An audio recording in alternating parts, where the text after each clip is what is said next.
warm greetings, namaskar sabhi ko. On behalf of W4W Foundation, a think tank instituted as Citizens Collective, we welcome you to another session of Wednesdays for Water. आप सभी का W4W foundation के Wednesdays for water सत्र में अभिनंदन है। आज का जो सत्र है वो वाटर एंजाइटी सीरीज के तहत आता है और जिसमें कि हम बात करेंगे the Aravalli range, a protective ecosystem beyond the mountains. So today's session is on the water anxiety series and it is titled The Aravali Range, a protective system beyond the mountains. Water anxiety is among the series alongside other series such as biodiversity, lake pond series, riverscape series, water pollution series, nature-based solution series, and other series.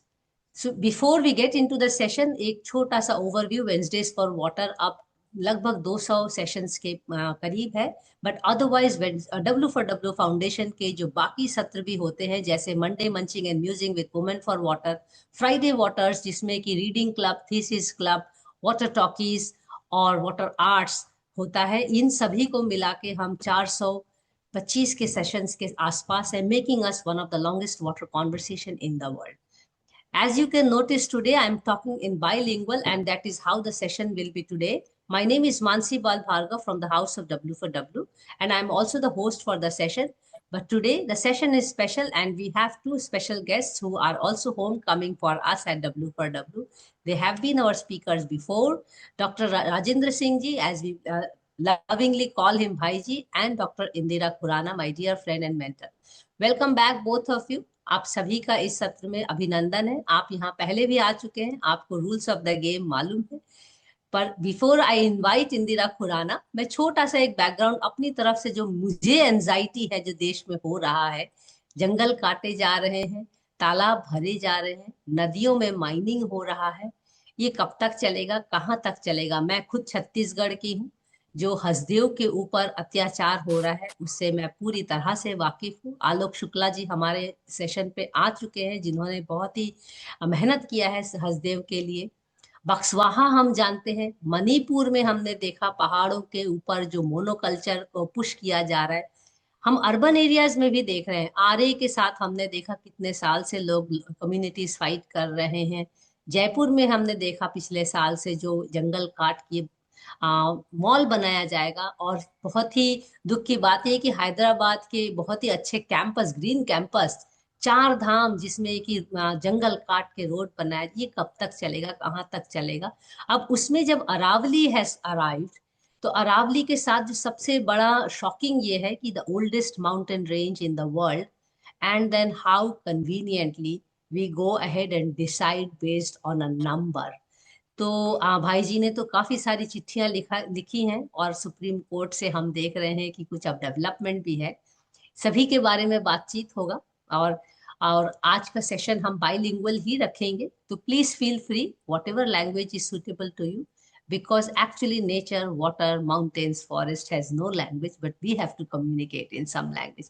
I'm going to invite Indira Khurana to really take the conversation further with Bhaiji, and they will have a very tough conversation. And if you feel like jumping into the conversation between them, just raise your digital hand or put your questions or comments in the chat box.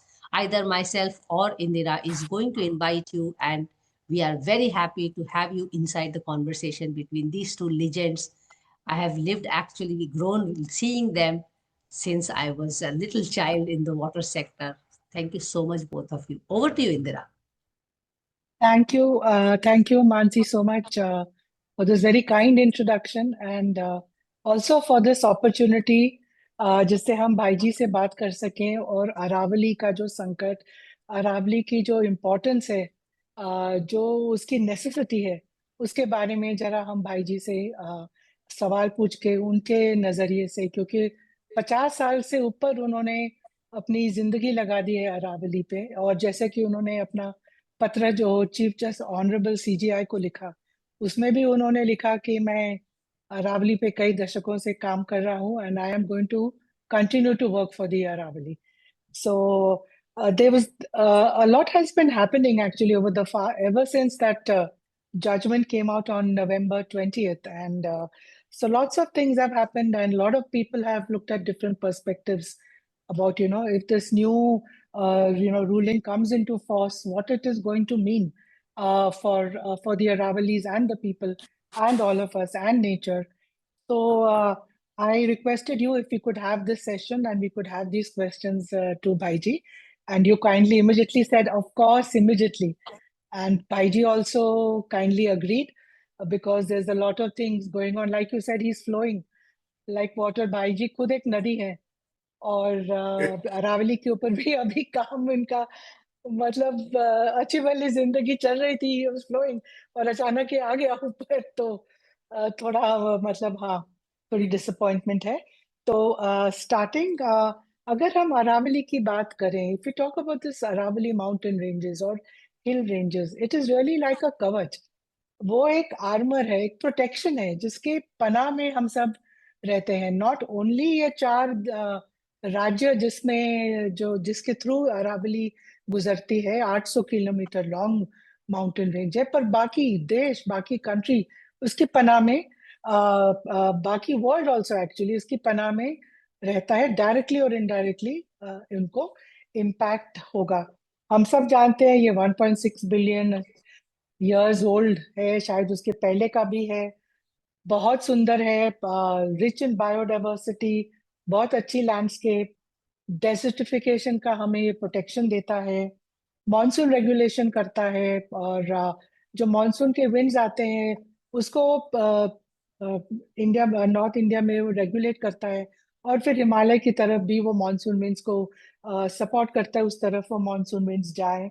और मतलब climate, अगर आप अरावली के पास रहे तो कम से कम 1-2 degree कम तो आपको टेम्परेचर फर्क दिखेगा, खासकर गर्मी के मौसम में।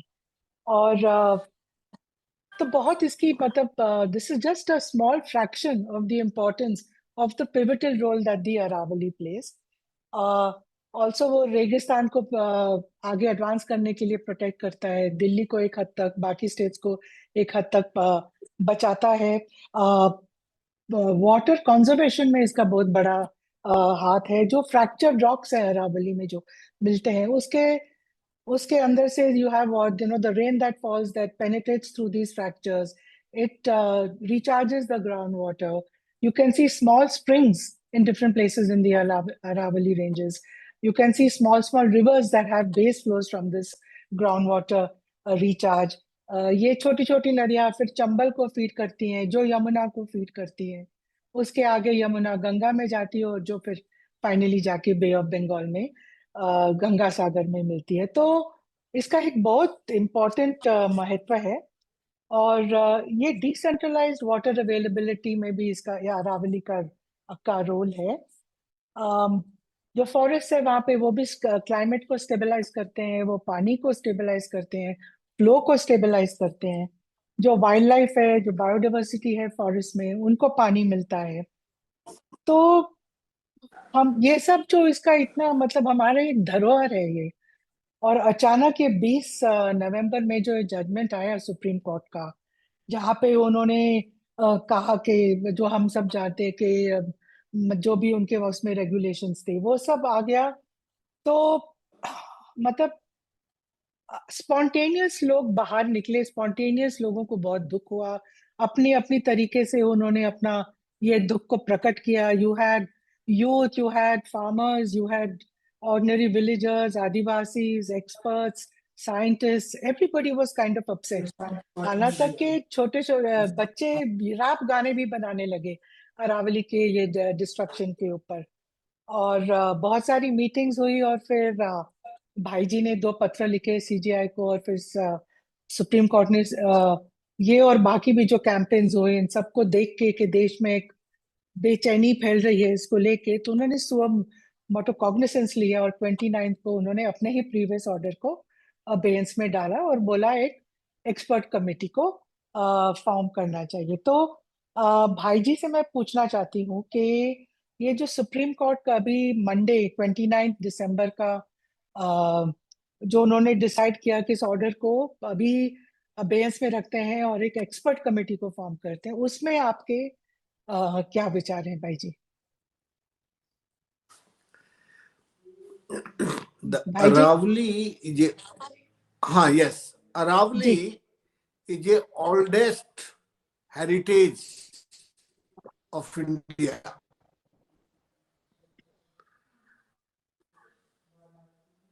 हमारे देश में पर्वतों को मुझसे पहले उपनिषद से पीवी नरसिंह राव ने दूसरे पृथ्वी शिखर सम्मेलन रियो डी जनेरियो ब्राजील में 1992 में कही थी, जब हमारी अरावली की लड़ाई चल रही थी बहुत जोरों से और हम जीत रहे थे, सफल हो रहे थे। क्या कहा था? समुद्र वसने मातृभूमे पर्वत स्तन मंडले विष्णु पत्नी नमस्तभ्यम नमस्तभ्यम पाद स्पर्श क्षमस्वमेव। जो देश पर्वतों को माँ के स्तन मानता हो, माँ के स्तन हम सबका पोषण करते हैं, वो ही देश पर्वतों को काटने में जुट जाए,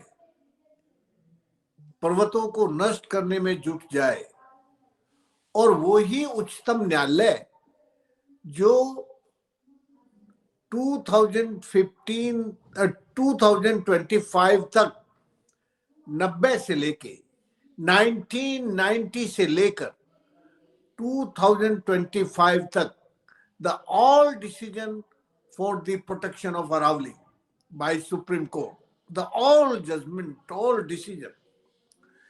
And I don't know, I'm really surprised and I'm very much hurt by soul. ऐसा अचानक क्या हुआ? पिछले 30-35 सालों से उच्चतम न्यायालय बचाने के निर्णय दे रहा था बार बार, उसी अरावली को नष्ट करने का निर्णय कैसे आ गया? जब मैं नष्ट करने का निर्णय कहता हूं तो मर्फी की डेफिनेशन को कोट करते हुए सुप्रीम कोर्ट ने कहा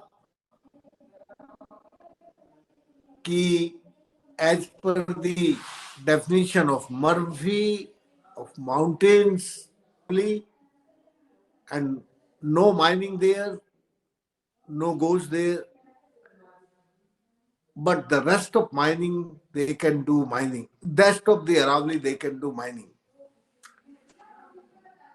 आपको जान के आश्चर्य होगा कि जिस अरावली को बचाने के लिए 1990 में अलवर से एक बड़ी मूवमेंट खड़ी हुई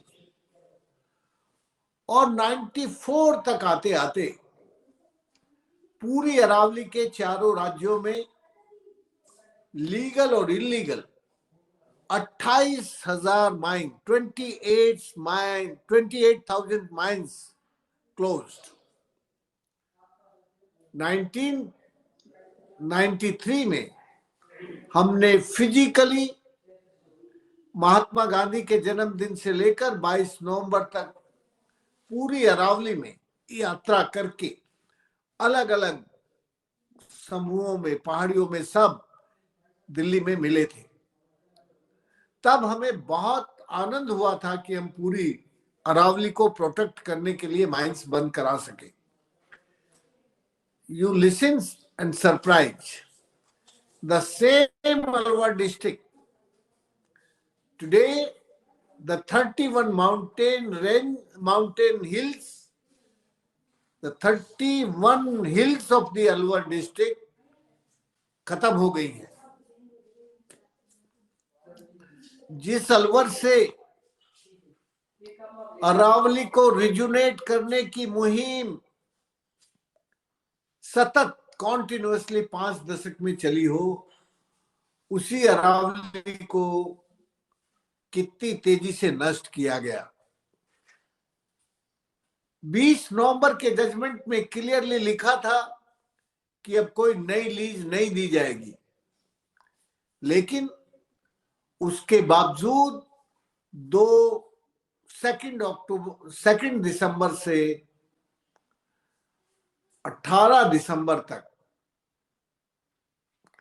50 माइंस की लीज अरावली में दी गई। तो आप समझ सकते हैं कि ग्रेट प्रोटेक्शन के बावजूद यदि हम अरावली को नहीं बचा पा रहे तो फिर पूरी अरावली को माइनिंग के लिए खोल देंगे तो क्या होगा। और सुप्रीम कोर्ट ने जो 29 को जो जजमेंट दी है उसको ऐसा लगता है कि एक्सपर्ट्स की बनाई हुई डेफिनेशन में मेरी मां अरावली को ये जकड़ना चाहते हैं, बांधना चाहते हैं। अरावली इंसान के बनने से पहले बनी थी, इंसान बाद में आया। उसको आप अपनी सुविधाओं के लिए, उसका एक्सट्रैक्शन करने के लिए, उस पर एनक्रोचमेंट करने के लिए और उसका पॉल्यूशन बढ़ाने के लिए आप उसको डेफिनेशन में बांधना चाहते हैं। अरावली को डेफिनेशन में नहीं बांधना चाहिए। अरावली को तो खनन मुक्त, माइनिंग फ्री, रिजुनेशन का काम करने की जरूरत है। हमने पिछले 5 दशकों में अरावली की खदानें बंद कराकर जिन इलाकों में पानी का काम किया वहां के अंडरग्राउंड एक्यूफर रिचार्ज हो गए और जिस तरह से मां के स्तन से दूध निकलता है वैसे ही हमारी पहाड़ियों में से झरने बहने लगे और उन स्प्रिंग्स के मिलने से नदी पैरेनियल होकर बह रही है। लेकिन वो बहने लगी जब माइनिंग फ्री हुई। जब माइनिंग थी तब सारे well and tubewell and river सूख गई थी। The all river is dry and dead, all well is dry and dead. After the closing the mining in that area and start the water conservation and rejuvenation of the greenery, make again the flow in the river. तो नदियों के पुनर्जनन का काम अरावली के संरक्षण से शुरू हुआ। मेरा कहना यह है इंदिरा बहन आपके सवाल के जवाब में कि हम अरावली को अपनी मां मानते हैं और माई से कमाई नहीं होती, माई से पोषण होता है, नरिशमेंट होता है। मां हमें नरिश करती है। मां को नरिश करने के बदले में ना हम उसको कुछ देते हैं ना लेते हैं, केवल नरिश करती है वो हमें। लेकिन आज विकास की डेफिनेशन ने एक्सट्रैक्शन, पॉल्यूशन और एनक्रोचमेंट हमारे करेक्टर में बांध दिया है। और अब अरावली की नई डेफिनेशन में वो अरावली को भी यही करना चाहते हैं।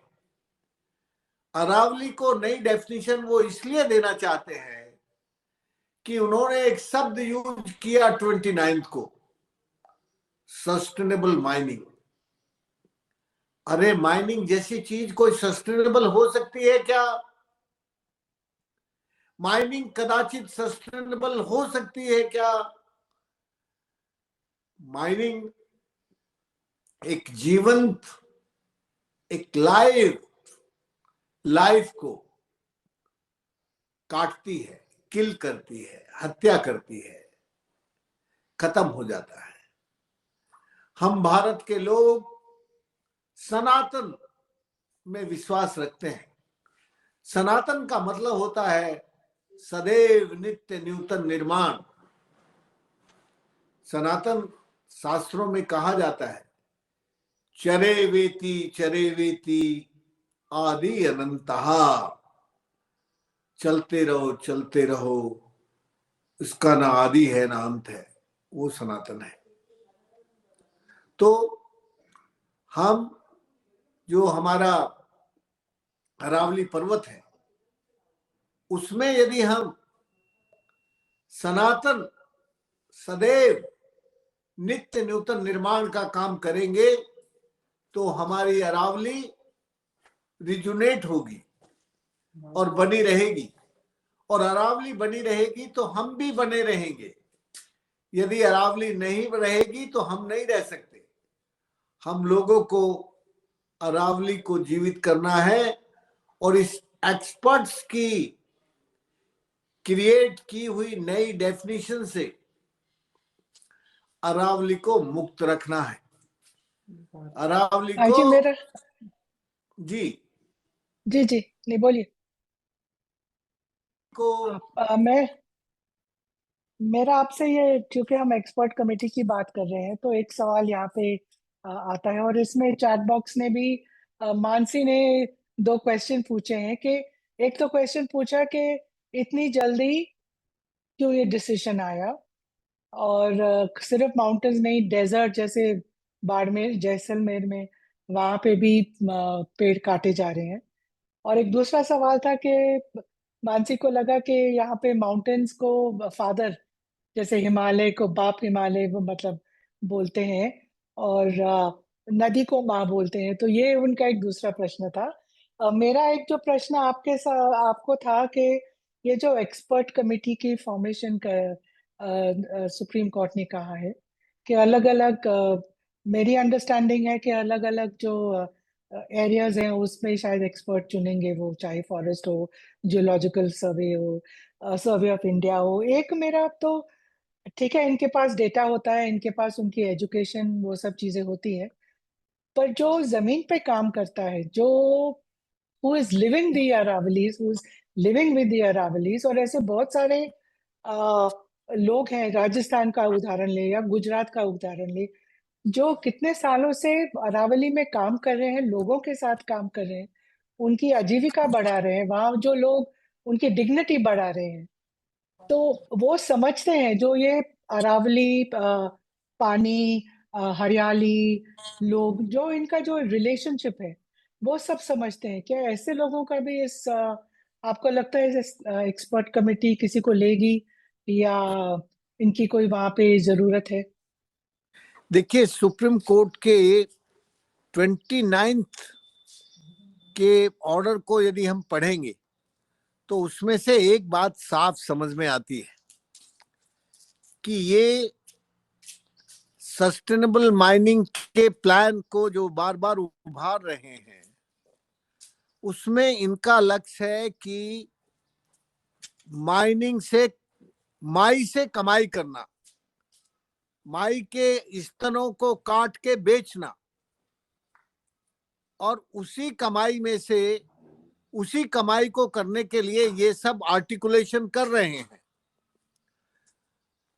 सुप्रीम कोर्ट ने जिस तरह के एक्सपर्ट ग्रुप को बनाने की बात कही है, यदि सचमुच सुप्रीम कोर्ट वर्ष 2025 से पहले जिस तरह से अरावली को बचाने की जजमेंट दे रहा था, अरावली को प्रोटेक्ट करने के लिए, यदि वो ऐसे ऑर्डर देना चाहता है आगे भविष्य में, तो फिर हमें जो एक्सपर्ट जिनको ये बोलते हैं सुप्रीम कोर्ट, वो 3 तरह के चाहिए। एक वो लोग जो हमारी जियोलॉजिकल, मॉर्फोलॉजिकल, हाइड्रोलॉजिकल सिस्टम को इकोलॉजी और एनवायरनमेंट के साथ इंटीग्रेट करके उसको बचाने का कोई रास्ता बताए। बचाने का रास्ता बताने वाले लोग वो होते हैं जिन्होंने जीवन में अपने हाथों से काम किया होता है। फिर भी हम इन लोगों में पूरी विश्वास रखते हैं कि ये आजादी से निर्भय होकर, जो सचमुच किसी के दबाव में आए बिना अरावली के रक्षण संरक्षण के लिए अपना सुझाव देंगे। जी भाई जी, एक तरफ अभी 30% हो सकते हैं ये, और हाँ जी 30% वो लोग होने चाहिए जो अरावली को बचाने में जुटे हैं। 30% वो लोग होने चाहिए जो अरावली को रियली रिजुनेट करने का काम कम से कम 20 साल से कर रहे हैं, कम से कम मिनिमम टाइम। तो जब तक ये एक्सपर्ट के ग्रुप का जो फॉर्मेशन है उसमें यदि इन्होंने केवल ब्यूरोक्रेट को रख दिया तो फिर ब्यूरोक्रेट तो जो सरकार चाहती है वैसी रिपोर्ट बनाएंगे।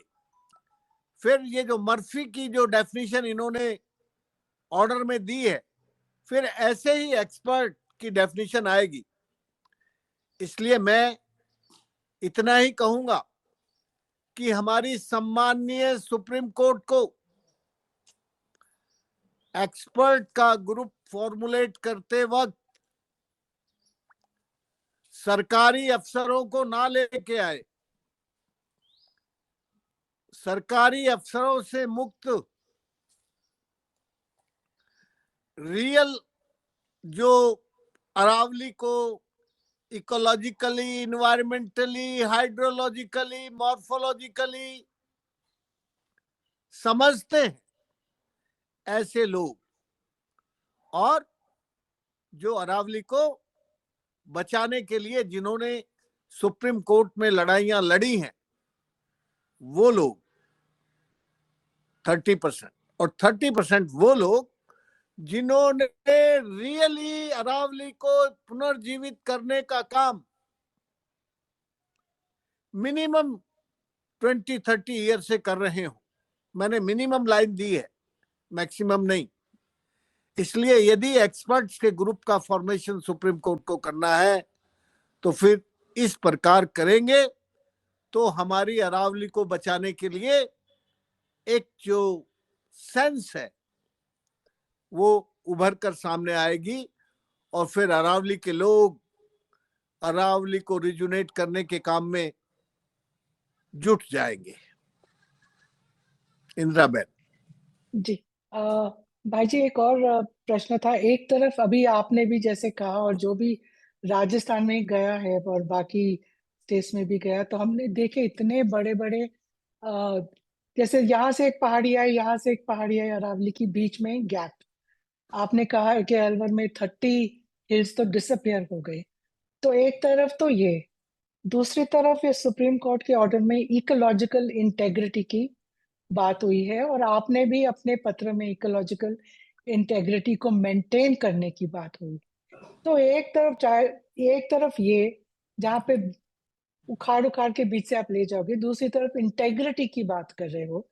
और पानी का क्या होगा? जिस तरफ पानी का फ्लो होता है, नोबडी नोज आप यहाँ पे रिचार्ज करोगे और वहां पे वो पहाड़ी के थ्रू जाके दूसरी जगह वो जाके उनको पानी मिलेगा। आपके खुद के काम में एक जगह आपने डाई डाली थी, 3-4 स्ट्रक्चर बनाए थे, आपने एक स्ट्रक्चर के वहां पानी डाला, वो डाई डाली, दूसरे स्ट्रक्चर में आपको वो रंग नहीं मिला, नीचे जाके तीसरे स्ट्रक्चर में आपको वो रंग मिला। तो how water flows underground you don't know. So how you can talk of this contradictory thing, one side ecological integrity and the other side you are taking out portions of the hill for mining. तो ये जो ecological integrity का importance है, जरा क्रिटिकलनेस है, उसके बारे में जरा आप बताएं। ये जो इकोलॉजिकल इंटीग्रेशन है, यदि हम अरावली की इकोलॉजिकल इंटीग्रेशन को सीरियसली समझना चाहते हैं तो अरावली केवल धरती के ऊपर नहीं है, और धरती के ऊपर जो उसके कंटूर्स हैं उससे नापना और उससे नाप के ये बताना कि ये 100 मीटर से नीची है और उसमें माइनिंग की लीज देना, ये बहुत भयानक है। आप जानती हैं कि आज हम दुनिया के सामने कहते हैं कि हमने पिछले 50 सालों में 23 नदियों को रिजुनेट किया। क्यों कह सकते हैं ये बात? क्योंकि हमने अपनी माँ के पेट में जो नसें थी, जिनको साइंस में लिगामेंट कहते हैं अंग्रेजी में, उन लिगामेंट्स को पहचान के जो जल संरचनाएं बनाई, उसके कारण पानी अंडरग्राउंड एक्यूफर में गया और रिचार्ज हुआ और वहां की जो इकोलॉजी है वो रिजुनेट हुई और एक तरह से वो रिजुविनेशन की प्रोसेस में आगे बढ़ी। तो हम यदि अरावली की इकोलॉजी को ठीक करना चाहते हैं, रिजुनेट करना चाहते हैं, तो फिर अरावली की 500 मीटर की पहाड़ी का गैप और 100 मीटर की ऊंचाई का गैप ऐसे नहीं देख सकते। ऐसी डेफिनेशन में हम अरावली को नहीं बांध सकते। अरावली अरावली है और उसको हमें समग्रता में देखना होगा। अरावली की खेती, अरावली की बनौषधि, अरावली का आदिवासी, अरावली का टाइगर, लेपर्ड, पैंथर सब, और अरावली के पशु और अरावली के लोग सब एक यूनिटी है, सब एक इंटीग्रेटेड है। इनको यदि हम अलग अलग बांट के देखेंगे तो फिर हम केवल इकोनॉमिक इंफ्रास्ट्रक्चर और बिजनेस को देखेंगे। और अब अरावली के लोगों ने 20 नवंबर की जजमेंट के बाद ये दिखा दिया, ये बता दिया कि अरावली के लोग जानते हैं कि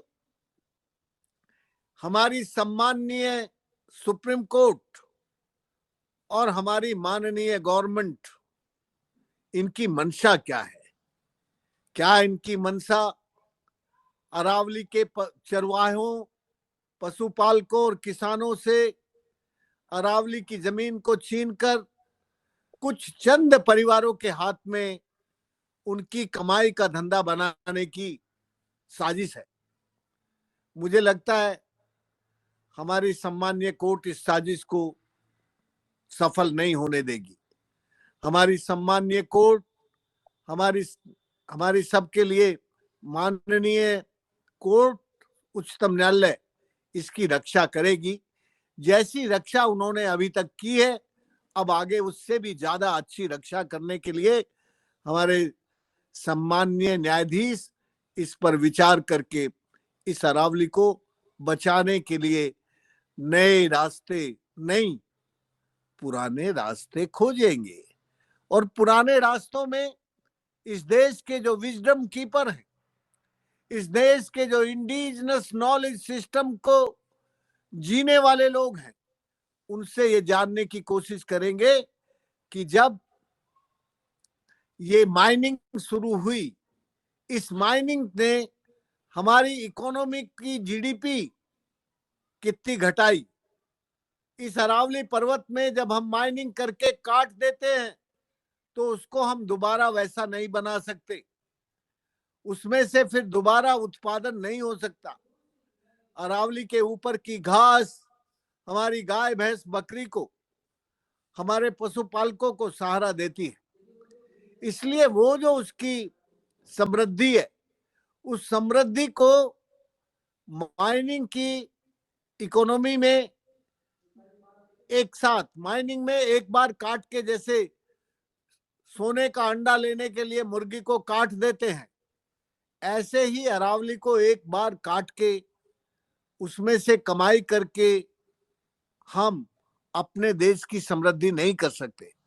हमें अपने देश को समृद्ध बनाना है तो फिर अरावली को बचाना है। किससे बचाना है? एक्सपर्ट से बचाना है। किससे बचाना है? इकोनॉमिक इंफ्रास्ट्रक्चर से बचाना है। किससे बचाना है? एक्सप्लॉइटर, पॉल्यूटर और एनक्रोचर से बचाना है। और ये सब लोग नहीं है, अरावली के लोग नहीं है सब, ये अरावली के आदिवासी अभी तक इसको बचा के रखा ना। आज अरावली बची हुई है तो अरावली के लोगों के कारण बची हुई है। इसलिए आप समझ सकती हैं इंदिरा बहन, 20 नवंबर की जजमेंट आने के बाद इस देश में कैसे अरावली में भूचाल आया। यदि ये लोग ना जानते अरावली का महत्व, जिनको आप पीपल्स कम्युनिटी रिजिलियंस कहती हैं, उस रिजिलियंस ने ये सब किया, उनकी समझदारी से हुआ। इसलिए हमारी कोर्ट को, सुप्रीम कोर्ट को इस बात को कंसीडर करना चाहिए, और उन्होंने कंसीडर किया है। तभी तो 29 दिसंबर को जो जजमेंट उन्होंने निर्णय दिया है उसको वो आगे आगे तक लेके जाएंगे, ऐसी मैं आशा करता हूं। भाई जी, थोड़ा सा भी हम करौली और चंबल की बात करते हैं। हाँ, वहां पे देखा कि जो वहां पे लोग थे वहां पे वायलेंस करते थे, क्योंकि कोई और साधन नहीं था। बहुत सारे लोग इसलिए वायलेंस पे उतर आए, और फिर वहां पे पानी आया, डिसेंट्रलाइज वाटर कंजर्वेशन हुआ, पानी आया, आजीविका बढ़ी, लोग ने अपने हथियार छोड़ दिए, लोग अपने सेंटेंस जो थी उनका जेल में वो बिता के आए, बाकी गांव से लोगों को उन्होंने एम्प्लॉयमेंट दिया। तो वहां पे एक तरह से शांति आई, पीस आई, और एक सिक्योरिटी आई। जो वहां की महिलाएं थी वहां पे भी उनमें भी एक सेंस ऑफ सिक्योरिटी आई। तो ये पानी और अरावली और ये सब के कारण वहां पे ये हुआ। तो अगर ये हमारी अरावली के साथ ऐसा होगा, तो आपको क्या लगता है कैसा दृश्य होगा अगर हम इंडिया की सिक्योरिटी और शांति की बात करें? ये एक सवाल था। दूसरा इसके साथ रिलेटेड था कि इसके इम्प्लीकेशंस इंडिया के बाकी पहाड़ों पे कुछ होंगे क्या? और तीसरा, वर्ल्ड में इसका मतलब इंडिया का एग्जाम्पल साइड करके अरावली का वहां पे का कुछ असर हो सकता है क्या? क्योंकि सब जगह अब ये एकदम कैपिटलिस्ट और वायलेंट अप्रोच टुवर्ड्स नेचर बढ़ रहा है। जी। इंदिरा बहन आपने ठीक कहा। मैं बस इतना याद दिलाना चाहता हूं, मुगलों ने हमारे धौलपुर करौली के लाल पत्थर निकालने का, माइनिंग का काम शुरू किया था। तो ये जो बंदूकें आई चंबल में, वो ऐसे ही नहीं आई। इस माइनिंग ने हमारे पानी का संकट पूरे चंबल में पैदा किया। लोग बेपानी हो गए, लाचार, बेकार, बीमार होके बंदूकें उठा के मारना, पीटना, लूटना, यही उनका काम धंधा रह गया था। जब चंबल की महिलाओं को ये बात तरुण भारत ने समझाई, तरुण भारत संघ ने, कि भाई लूटपाट से तो जिंदगी नहीं चलती, तो महिलाओं ने अपने तरुण भारत संघ के साथ मिलकर अपनी जमीनें ठीक की, अपनी खेती का काम शुरू किया, और फिर अपने पतियों को समझाना शुरू किया कि देखो तुम बंदूक लिए लूटपाट करते हो, तुमने घर तो कभी कुछ दिया नहीं, घर तो संभाला नहीं, मैंने घर में अपनी जमीन को भी ठीक कर लिया, पानी भी कर लिया, तो तुम भी लगो ना इस काम में। तो ये महिलाओं ने अपने पतियों को समझा के उनकी बंदूकें छुड़वा कर उनको खेती के काम में लगाया। उनके ऊपर जो सरकारी मुकदमे थे पुलिस के वगैरह के, उनको अदालत में पेश करके वो मामले भी उनके सब खत्म हुए। अब अलवर और चंबल के 3 जिलों में 6332 डाकुओं ने अपनी बंदूकें छोड़कर खेती के काम में लग गए। केवल उन्होंने क्या किया? पानी बचाना शुरू किया, मिट्टी बचानी शुरू की, और पानी और मिट्टी ने उनकी जमीन को ठीक करके खेती करनी शुरू हुई। तो लोग समृद्धि और शांति के रास्ते पे आ गए, जिसको कहते हैं ना, पैशन विद पीस। एक जज्बे के साथ ये लोग एक शांति का रास्ता इन्होंने पकड़ लिया। यदि ये अरावली में भी ऐसी माइनिंग होगी तो अभी केवल चंबल बदनाम था, अब पूरी अरावली बदनाम हो जाएगी। चंबल की कहानी और कुछ नहीं है इंदिरा बहन, केवल लाल पत्थर की माइनिंग है। लाल पत्थर की माइनिंग ने चंबल को डाकुओं का क्षेत्र बनाया। मुगल काल में शुरू हुआ, अंग्रेजों ने इसको बढ़ाया और फिर आजादी के बाद भी वहां की माइनिंग ऐसी चलती रही। 92 के हमारे मुकदमे के बाद वहां थोड़ी माइनिंग बंद हुई और लोगों ने पानी का काम करना शुरू किया और लोग समृद्धि से शांति के रास्ते पर आ गए। इसलिए ये जो विनाशकारी षड्यंत्र है, यदि अरावली में भी माइनिंग हुई तो जैसे चंबल में होती थी लूटपाट, वैसी यहां भी होगी, मारकाट सब होगा। इसलिए अरावली को माइनिंग के लिए मत करो, अरावली जैसी है वैसी रहने दो। हिंदुस्तान में हर माँ बाप अपने बच्चे को ये समझाता है कि देख, तेरे लिए मैंने जो विरासत सौंपी है, इस विरासत को कम से कम जैसी तेरे हाथ में आई है वैसी अपनी अगली पीढ़ियों को देके जाना। जो बच्चे अभी पैदा नहीं हुए अरावली में, उनका भी अरावली पे हक है। यदि मेरे सामने जैसी अरावली मिली हमें, हम वैसी अरावली अपनी अगली पीढ़ियों को देके नहीं जा रहे हैं तो हम जघन्य अपराध कर रहे हैं। इसलिए अरावली के लोगों का कहना है, हमें जैसी अरावली मिली है उससे अच्छी अरावली हम अपने बच्चों को देके जाएंगे, वो उसको संभालेंगे। इसके इम्प्लीकेशंस बाकी पहाड़ों में, क्योंकि आप कई जगह आप गए और लोग। बहन जी, मैं कोलंबिया में पिछले साल था। कोलंबिया में एक बहुत ही होली माउंटेन है, उसका नाम है सांता मार्ता। सांता मार्ता के बहुत सारे आदिवासी 40 दिन मेरे साथ थे।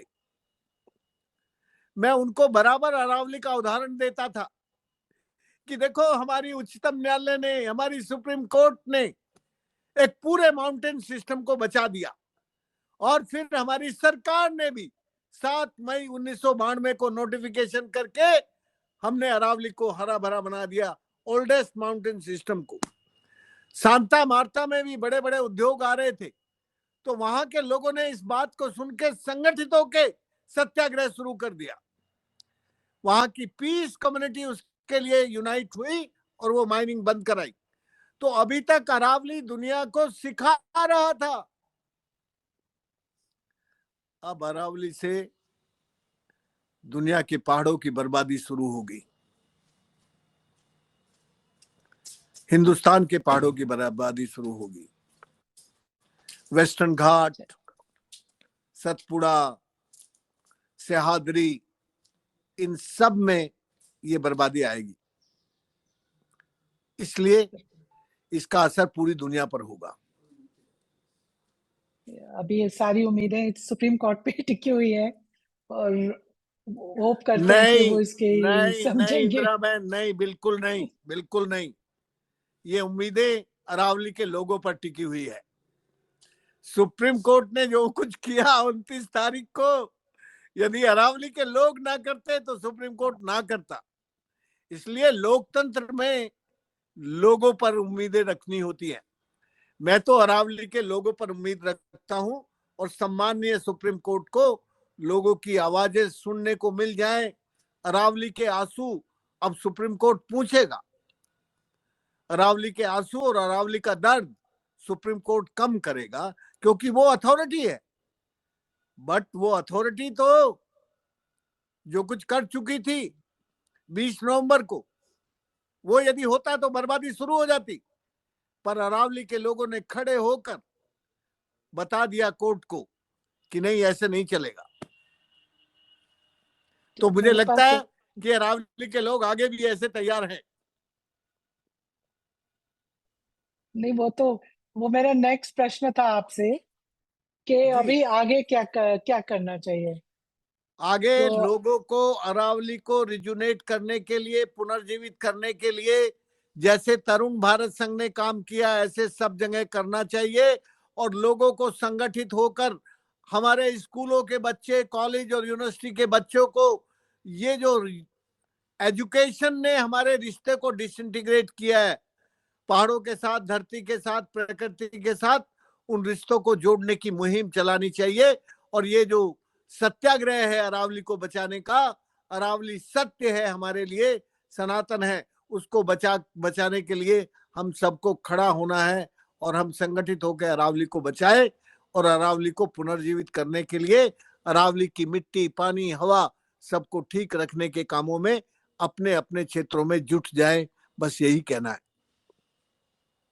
एक और भी सवाल था। अभी हाल ही में वो न्यूज़ में भी पढ़ा कि एक सरकार मान रही थी कि ये ऑर्डर के पहले सरकार मान रही थी कि अरावली डिग्रेडेड है कई जगह, और इसलिए उन्होंने ये तय किया था कि 100 किलोमीटर की एक ट्री वॉल जैसे बनाएंगे 4 राज्यों के थ्रू अरावली को रीजुवेनेट करने के लिए। तो मुझे कभी डर लगता है कि ये जब ये सुनवाई होगी कोर्ट में तो राज्य सरकार तो यही बोलेंगे कि देखो हम अरावली को बचाने के लिए हमें प्लांटेशन कर रहे हैं। तो उसके बारे में बहन मतलब जी, how can you replace a forest with plantation? Aravalli को 100 किलोमीटर लंबी ग्रीन वॉल से अरावली को नहीं बचा सकते। अरावली को तो उसके पेड़ों से, उसके जंगल से, उसकी घास से, उसकी मिट्टी से और उसकी हरियाली से बचा सकते हैं। हमें अरावली में जो जीव जगत है, फोना और फ्लोरा है, जो अरावली की बायोडाइवर्सिटी है, उसको बचाने की जरूरत है।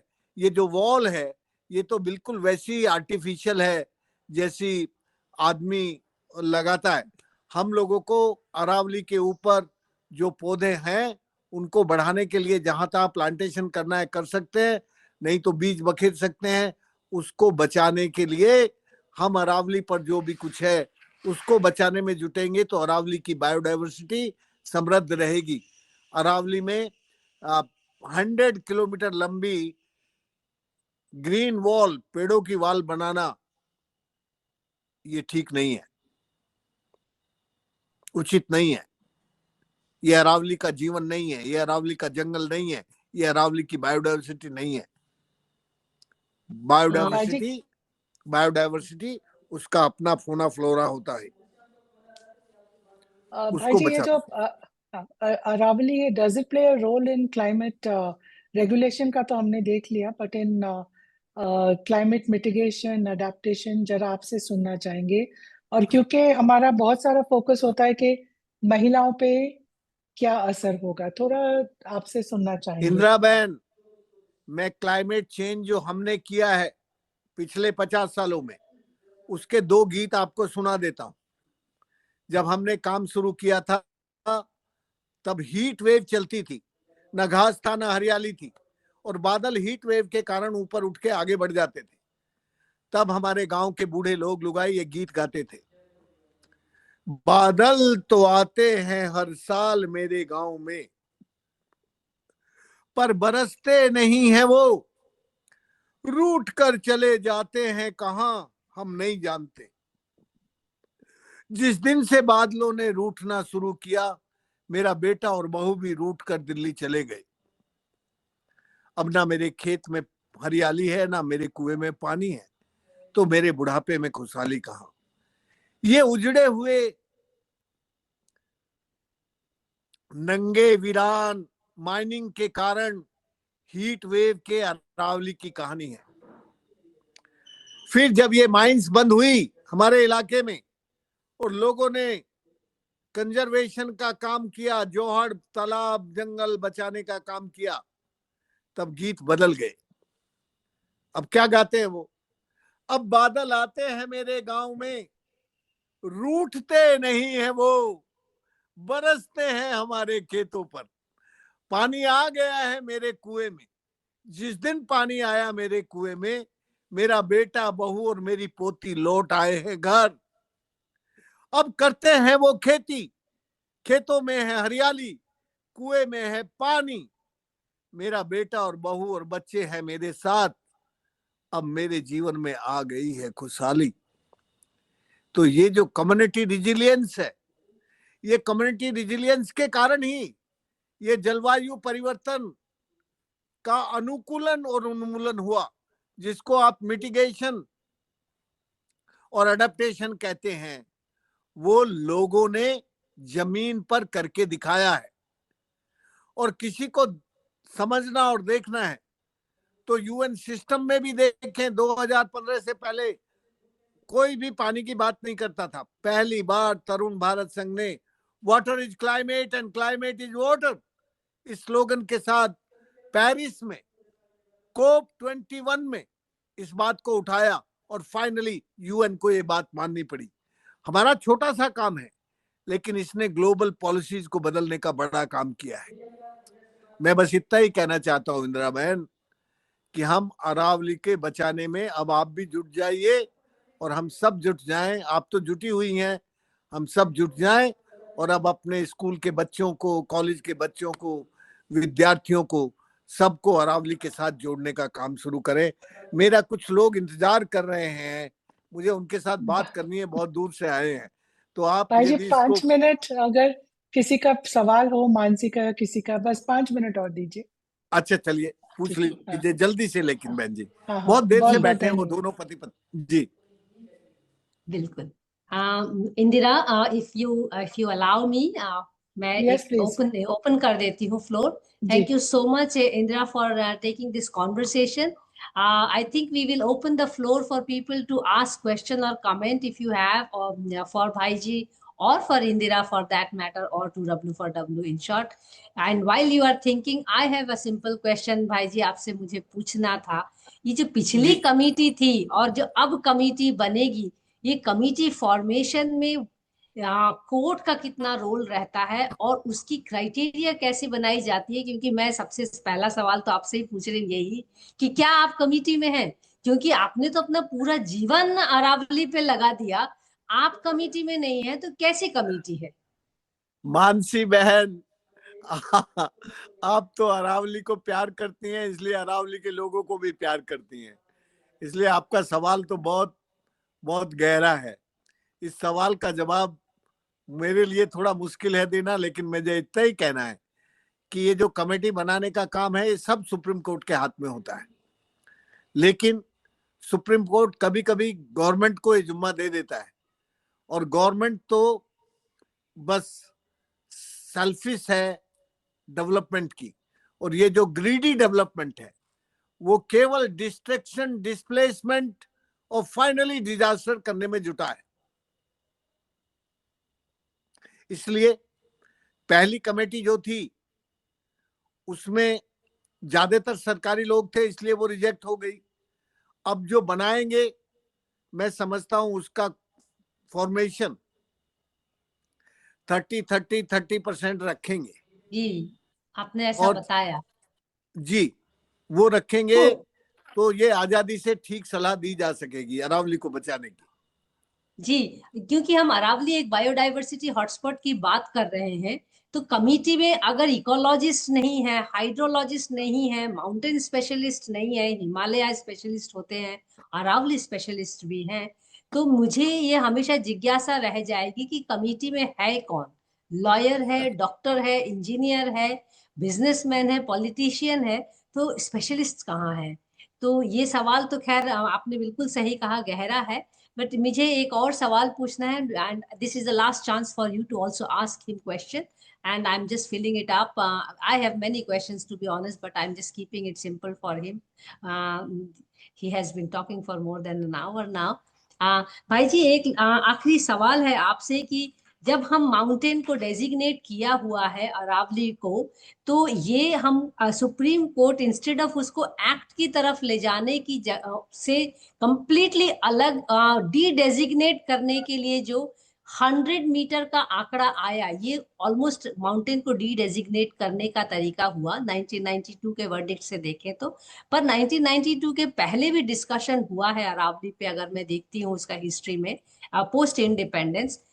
100 मीटर का जो नंबर आया, उसका क्राइटेरिया क्या है? हम पहाड़ कैसे डिसाइड कर रहे हैं कि 100 मीटर एक नंबर से डिसाइड होगा? उसके आपने शुरू में भी कहा, तो क्या आप हमको थोड़ा साझा कराएंगे कि ये नंबर कौन से कैलकुलेशन से लाया गया, और ये कौन लोग हैं जिन्होंने ये नंबर दिया है सरकार को या कोर्ट को? मानसी, ये number mine owners, mining mafia लेके आया है, मर्फी का नाम लेकर। मर्फी एक हाँ, भूगोल सस्टेनेबल बेटा। माइनिंग जो देश में अभी चल रहा है, हाँ, तो ये काफी सस्टेनेबल स्लोगन। माइनिंग का जो स्लोगन है, ये उसमें से जन्मा हुआ शब्द है, और ये कोई डेफिनेशन नहीं है, और वो डेफिनेशन देने वाले ने भी ऐसी डेफिनेशन नहीं दी है। लेकिन जी इसको मिसयूज करने का, माइनिंग का जो इच्छा थी, वो सरकार की भी इच्छा थी। इस वक्त तिरकुट मिल गया है। माइन जी ओनर और सरकार का अधिकारी और नेता, ये सब एकजुट हो गए, जी। और ये विकास, जिसका नाम विकास है। विकास है। ये विकास के नाम पर विनाश करने में तुले हैं। अब मैं और क्या बिल्कुल कहूं, आप समझ गई जो मैं बिल्कुल कहना चाहता हूँ। बिल्कुल। जी, मैं 5 साल पहले मेरे खुद के एक स्टूडेंट ने, अंडर ग्रेजुएट बैचलर स्टूडेंट ने बोला था कि हम विकास कर रहे हैं कि विनाश कर रहे हैं ये। और वो निहायत ही एक 20 साल की बच्ची ने मुझे ये सवाल पूछा था, मेरे पास उसका जवाब मानसी, नहीं मुझे था। अब थोड़ा उठना ही पड़ेगा, जी बहुत देर हो गई। हाँ, मैं आपको अब थैंक यू ही बोलने के लिए ही आ रही हाँ, हूँ। मैं आई विल थैंक यू भाई स्टिल जी। Hold on thank you. Indira for a few minutes. Yes, thank you so thank you much भाई जी। राजेंद्र सिंह जी, डॉक्टर राजेंद्र सिंह जी भाई जी, और हम उनको प्यार से वाटरमैन ऑफ इंडिया भी कहते हैं।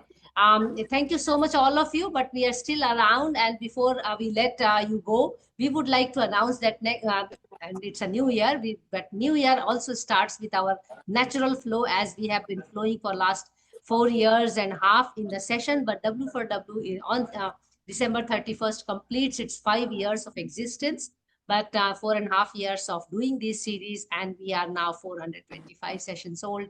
Next week on Monday, Munching and Musing with Women for Water, we acknowledge and appreciate women in the water sector. And that is the question I'm going to come to you, Indira, before we close the session. We shall actually interact on January 5th at 5 p.m. with Dr. Jayati Chaure from Saki Waters. On next Wednesday, we have, which is a biodiversity series, like we had today, anxiety series. On January 7th at 5 p.m., we are going to discuss life at the poles, climate change, and Antarctic ecosystems. And you will have all this information on the chat box and also on our website, Who is the speaker going to be www.w4w.in. for that? For biodiversity series, Yeah, for the Antarctic one. for Antarctica, we have speakers lined up, and I can share with you on the screen also. We usually on our flyers, we are not telling you the speakers, but I can Okay. give you right away. But it's right in front of me, so no problem. We have two young speakers actually, and it is also hosted by Saki Waters. Yes, I have it here now, finally. Yeah, so we have Gautami Samui and Anish Warrior from Manipal. So they are Okay. going to talk about it. And next Friday, January 9th, we have book reading session from a wonderful author. And it is an animated book, a pictorial book. And we talk about Mahzeen, the tiger of the river. That's the name of the book. I It see. is a comic book for children. And it's also on January 9th at 5 p.m. IST. We're going to close the session with a wonderful question with Indira, because you have been working on different mountains, different ecosystems, different water systems, and especially on women. I would like to close the session talking about women. Especially when you narrated the story of Chambal, is this going to be a beginning of new unrest if we really fail to stop the Aravali problem? And I think very well put by Bhaiji. It is the people actually who pushed Supreme Court to take the cognizance. Where do you think? And I was so happy seeing youth on the streets, to be honest. Yes. And I really feel that youth has to take charge, because all the old bureaucratic system, business system is completely now on the development train. Where do you see the role of women? Because Rajasthan is also known for women entrepreneurship in terms of water, nature conservation. What is your experience, and do you have a hope that we can also rise and together for Aravali? Indira, and that's my last question also. I think definitely the way the people spontaneously came out Yes, after this judgment, it was like quite unexpected. And for me, it was quite unexpected given how we have been taking whatever is coming our way for the past couple of years. But by themselves, they came out, and social media was flooded with so yes, much of creativity by the young people. Literally, so much of creativity, so many songs, so many things, and so many demands. I think that the women of Rajasthan will. Because they are going to be affected. They're going to really be affected if we talk about tribals. I was seeing a video about a woman from the Sirohi district where the Aravali enters into yes. Rajasthan, and completely their life is around the Aravalis. They stay in the Aravalis. Mining is anyway happening close by. So I think when it's now becoming like push comes to shove, I think the women are going to, when and it comes a point where when you have nothing more to lose, then you say, Yes, I okay, think we have then reached that wall. yeah. So then, Yeah. yeah. So then your fear also kind of disappears. So I think they will come out, and I think I've been hearing so many cases where people have set aside so many differences and come together for this thing about how to save the Aravali. So I have a lot of hope that the people will continue. And I think between now and when the court meets, I think Jan 21 or something is the date. Yes, I third think meeting. Yeah. we need to keep this momentum, this Absolutely. campaign That's the point. on. The people are the Yeah, power. Yeah. yeah. We Yeah. need to And keep I this think, campaign yeah, on. I think we must thank all the younger generation who have taken Yes, this issue very close to their heart. yeah, So, unless and until this masculine way of development gets into the intersectionality of gender and generation, unless and until yeah. all genders, all generations are part of this decision making, honestly speaking, I feel very nervous about what's going on here, because having experienced what has happened to Hasdev in Chhattisgarh, and I keep reminding myself that no more Hasdev, at least in Aravali, because anyway, I mean, Hasdev is a Mm. smaller forest and mountain range as compared to Aravali. Hoping for the best and all the strength to Yes. entire younger generation who are taking this movement and leading this movement, to be honest, and anything which I can be just done want for. to say something more about women. Sure, Sorry, go ahead. Mansi. When we see, we have this vision of that woman in the rural, especially the rural women in Rajasthan. They have the parda and they don't come in front of men. But where positive action has happened, it's actually been the woman It has been the women. who has played a role. They have given up their land. They have convinced their husband. They have, when work has happened on water conservation, they have come there. They have monitored. They have provided food. They have provided water. They've allowed done so many things. So I think it also challenges our notion or preconceived notion that how just because they're wearing parda. I mean that is a different issue. We should not be. This is not the platform. But let's not judge that these women are not capable of taking action by Absolutely. that. Yeah, And same applies to the younger generation. And yeah, probably there has to be some day when we start decoding what is this development and who all yeah. are included in this development, for that matter. If women are not Yes, included, if younger generation are not included, if children are not included, trees are not included, birds are not included, fishes are not included, water are not included, then who are these minority people for whom the development is happening, for whom the GDP is rising? And that's a different discussion altogether. But in a country which reveres women and water, in a country which is also polluting the water bodies, and also you can know the state of the woman in the country, it is really, really worth discussing how the betterment or well-being of women and water actually defines the development of the country. That is a discussion close to my heart. We will take it someday, how we yes. should really work on improving the woman or the gender index, well-being index, and the water index or water performance index in the country, if we really want to improve the development of the country. Thank you, all of you, for today's session, and Thank thanks, you. Indira, Thank for you, Mansi. organizing this session. And wish you all the best and everyone for the new year coming. We hope that Thank we will keep rising on these undemocratic, constitutional approaches, which many times is taken by some vested interest group. People must rise. Thanks a lot. Please take care Thank you. and wish you all the best for a Yeah. new Happy year.